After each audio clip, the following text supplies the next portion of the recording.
Hey guys, Clinton Emery here. Got another quick video for you. I'm trying to knock out a bunch of these to get some knowledge out there. I want to talk about assets and liabilities. You're thinking accounting and balance sheets? No, not necessarily.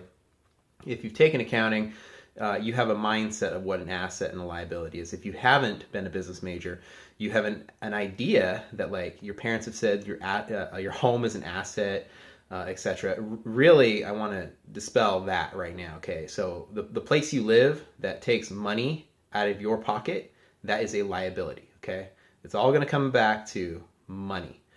Does this thing put money in your pocket every month, every year? Okay, or does it take money out of your pocket? Okay, so if you have a rental property that you own, and that rental property is generating income that pays for your mortgage, and then a little bit more, and it's paying for itself, for repairs, etc., in the property management company, I assume you have one of those, then yes, your house is an asset. But if you live in your house and it costs you money every month, it is not an asset. It is a liability. Your car is not an asset. I know if you had a business and you bought all this stuff, you're going to list it as assets and it's going to have to be offset with its cost, right? And what you're paying for it. Your car, yes, it gets you to and from work, but you could take a bus, you could ride a bike, you could walk. Okay, if it takes money out of your pocket, it is a liability. You want your money to get reinvested into assets. Okay, so in the short term, you pay for an education. Let's say you pay $15,000, $30,000, you get a bachelor's degree. Or you're in the military, use tuition assistance, use GI Bill, and you get that bachelor's degree. That bachelor's degree then increases your earning potential. It gives you a certain percentage boost every month in your career, in your job. If you want to make more money, you do typically have to have an education. If you are just going to own your own business, you don't want a formal education with a degree, you don't necessarily have to have one. You just need to educate yourself. You got to get out there. And nowadays with Wikipedia and YouTube, you can do that, right? So let's talk about those things. Time assets and time liabilities. Not everything is a hard in the bank sort of asset where you have a physical item or whatever that gives you, maybe like it's a bond or a stock or something, gives you some cash flow too. There's time assets and time liabilities. And some people do trade their time for money.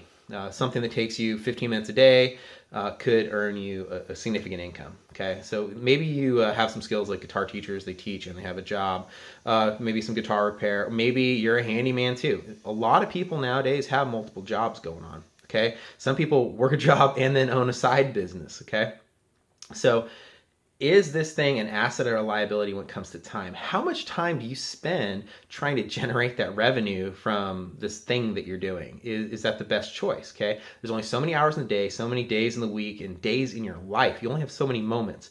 So how much time is this thing costing you? Okay, video games, time liability, right? We had that chart of important versus urgent. So check that video out if you haven't seen it.